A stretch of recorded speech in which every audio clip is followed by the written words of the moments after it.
nawalan ko ang hindi ko inakalang hahanapin ko.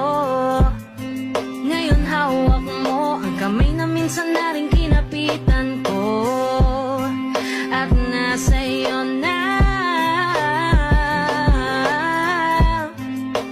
Pakiusap na wag mo na sanang saktan yung minsang hinayaan ko lang.